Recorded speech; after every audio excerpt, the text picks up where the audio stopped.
তোমাদের হয়তো অনেকেরই কুকিং এ ইন্টারেস্ট আছে।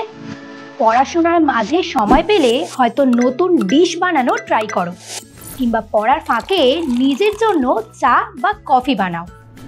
চা করার সময় তোমরা কি কখনো লক্ষ্য করেছো ফুটন্ত জলে চিনি যোগ করলে জল ফোটা বন্ধ হয়ে যায়, আবার কিছুক্ষণ পরে জল ফুটতে শুরু করে? এই আপাত সাধারণ ঘটনার মধ্যেও কিন্তু কেমিস্ট্রি লুকিয়ে আছে। কিভাবে? চলো সেটা খুঁজে বের করি। ধরো তুমি চা করার জন্য একটা পাত্রে জল গরম করতে দিয়েছো। বিশুদ্ধ দ্রাবক জলের পৃষ্ঠতলে যেহেতু শুধুমাত্র জলের অণুই থাকে, তাই জল গরম করা হলে বিশুদ্ধ দ্রাবক জলের পৃষ্ঠতল থেকে জলের অণুগুলি বাষ্পীভূত হয়ে জলীয় বাষ্পে পরিণত হয়। এই জলীয় বাষ্প পাত্রের দেওয়ালে ও জলের উপরিতলে চাপ প্রয়োগ করে বাষ্পচাপ সৃষ্টি করে।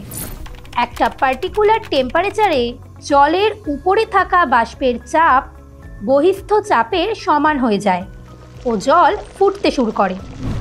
এই উষ্ণতাকে জলের স্ফুটনাঙ্ক বলা হয়। এখন যদি এই ফুটন্ত জলে কিছুটা চিনি মেশানো হয়, তাহলে দেখা যাবে জল ফোটা বন্ধ হয়ে গেল। জলে চিনি মেশানো হলে জলের পৃষ্ঠতলের কিছু সংখ্যক জলের অণুকে চিনির অণু রিপ্লেস করে। চিনি একটি অনুদ্বায়ী কঠিন দ্রাব হওয়ায় চিনির অণুগুলি বাষ্পীভূত হয় না, শুধুমাত্র জলের অণুগুলি বাষ্পীভূত হয়। এর ফলে দ্রবণের বাষ্পে দ্রাব অণুর কোনো অস্তিত্ব থাকে না। দ্রবণের বাষ্পে দ্রাবকের অণুর সংখ্যা বিশুদ্ধ দ্রাবকের বাষ্পে দ্রাবকের অণুর তুলনায় কম হয়। ফলে দ্রবণের বাষ্পচাপ বিশুদ্ধ দ্রাবকের বাষ্পচাপের থেকে কম হয়। দ্রবণটিকে আরও উত্তপ্ত করা হলে আরও বেশি সংখ্যক জলের অণু দ্রবণের পৃষ্ঠতল থেকে বাষ্পে পরিণত হয়। এই বাষ্পের বাষ্পচাপ যে উষ্ণতায় বহিস্থ চাপের সমান হয়, সেই উষ্ণতা হলো সেই দ্রবণের স্ফুটনাঙ্ক। তাহলে বুঝতেই পারছো, দ্রবণের বাষ্পচাপকে বাহ্যিক চাপের সমান করতে হলে দ্রবণটিকে বিশুদ্ধ দ্রাবকের স্ফুটনাঙ্কের উপরে উত্তপ্ত করতে হয়। কারণ উষ্ণতা বৃদ্ধিতে তরলের বাষ্পচাপ বৃদ্ধি পায়। এই কারণে দ্রবণের স্ফুটনাঙ্ক বিশুদ্ধ দ্রাবকের স্ফুটনাঙ্কের থেকে বেশি হয়, অর্থাৎ স্ফুটনাঙ্কের উন্নয়ন ঘটে। একটি নির্দিষ্ট চাপে বিশুদ্ধ দ্রাবকের স্ফুটনাঙ্ক টিবি এবং দ্রবণের স্ফুটনাঙ্ক টিবি প্রাইম হলে দ্রবণের স্ফুটনাঙ্ক উন্নয়ন delta TB is equal to TB prime minus TB. বিশুদ্ধ দ্রাবক ও দ্রবণের বাষ্পচাপ বিভিন্ন উষ্ণতায় পরিমাপ করে বাষ্পচাপ বনাম উষ্ণতার লেখচিত্র অঙ্কন করা হলে দ্রাবকের ক্ষেত্রে এবি ও দ্রবণের ক্ষেত্রে সিডি রেখাচিত্র পাওয়া যায়। সিডি রেখাটি এবি রেখার নিচে অবস্থান করে, কারণ যে কোনো উষ্ণতায় দ্রবণের বাষ্পচাপ বিশুদ্ধ দ্রাবকের বাষ্পচাপের থেকে কম হয়। কোনো তরলের স্ফুটনাঙ্কে তরলটির বাষ্পচাপ বহিস্থ চাপের সমান হয়। এক্ষেত্রে স্ফুটনাঙ্কের উন্নয়ন delta TB is equal to TB prime minus TB. দ্রবণের স্ফুটনাঙ্ক উন্নয়ন সম্পর্কে রাউল্টের দুটি সূত্র রয়েছে। রাউল্টের প্রথম সূত্রের গাণিতিক রূপ থেকে পাওয়া যায় delta TB proportional to M, বা delta TB is equal to KB into M. KB একটি সমানুপাতিক ধ্রুবক, যেটিকে স্ফুটনাঙ্কের মোলাল উন্নয়ন ধ্রুবক বলা হয়। দ্রবণের মোলাল গাঢ়ত্ব এম ইজ ইকুয়াল টু 1 হলে delta TB is equal to KB হয়।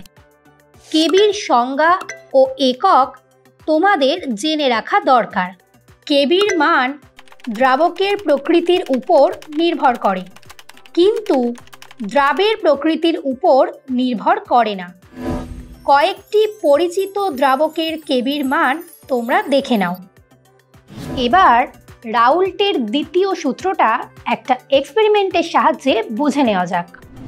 ধরা যাক দুটি আলাদা পাত্রে একই ওজনের জল নিয়ে একটিতে গ্লুকোজ ও অপরটিতে সমমোল পরিমাণ ইউরিয়া দ্রবীভূত করে দুটি লঘু দ্রবণ প্রস্তুত করা হলো।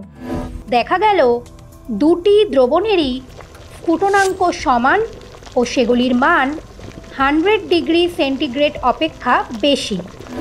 গ্লুকোজ ও ইউরিয়া ভিন্ন রাসায়নিক ধর্মের যৌগ হলেও দুটি ক্ষেত্রেই স্ফুটনাঙ্ক উন্নয়নের মান সমান। এর থেকে বোঝা যায় লঘু দ্রবণের স্ফুটনাঙ্ক উন্নয়ন দ্রাবের প্রকৃতির উপর নির্ভর করে না, দ্রবণে দ্রবীভূত দ্রাবের অণু সংখ্যার উপর নির্ভর করে। সুতরাং লঘু দ্রবণের স্ফুটনাঙ্ক উন্নয়ন একটি সংখ্যাগত ধর্ম। দ্রবণের স্ফুটনাঙ্ক উন্নয়ন সংক্রান্ত রাউল্ট সূত্র থেকে দ্রাবের আণবিক ভর নির্ণয় করা যায়। দ্রবণের স্ফুটনাঙ্ক উন্নয়ন সংক্রান্ত রাউল্ট সূত্রগুলি শুধুমাত্র অনুদ্বায়ী, অসংযোজিত, তড়িৎ অবিশ্লেষ্য কঠিন দ্রাবের লঘু দ্রবণের ক্ষেত্রে প্রযোজ্য।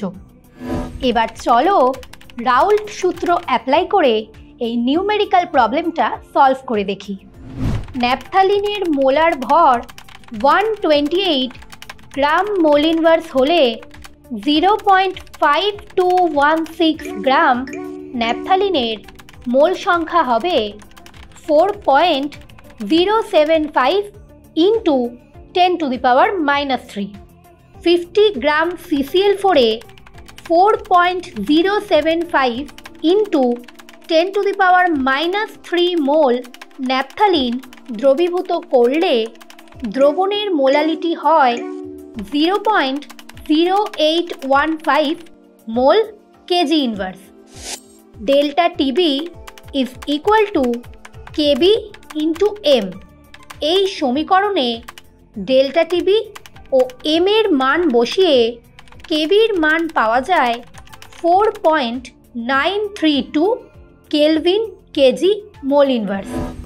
একই পরিমাণ অর্থাৎ 50 গ্রাম CCl4-এ 0.6216 গ্রাম একটি অজানা দ্রাব দ্রবীভূত করে দ্রবণ প্রস্তুত করা হয়েছে।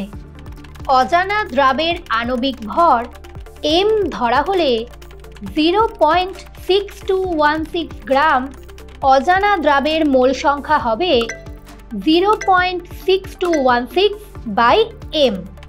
50 গ্রাম CCl4-এ 0.6216 বাই এম মোল অজানা দ্রাব দ্রবীভূত করা হলে দ্রবণের মোলালিটি হয় 12.432 by M mole KG inverse. Delta TB is equal to KB into M.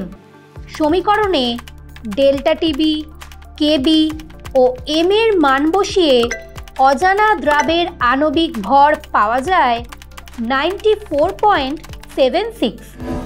এতক্ষণ ধরে তোমরা যা শিখলে সেই কনসেপ্ট অ্যাপ্লাই করে এই নিউমেরিক্যাল প্রবলেমটা সলভ করার চেষ্টা করে দেখো তো।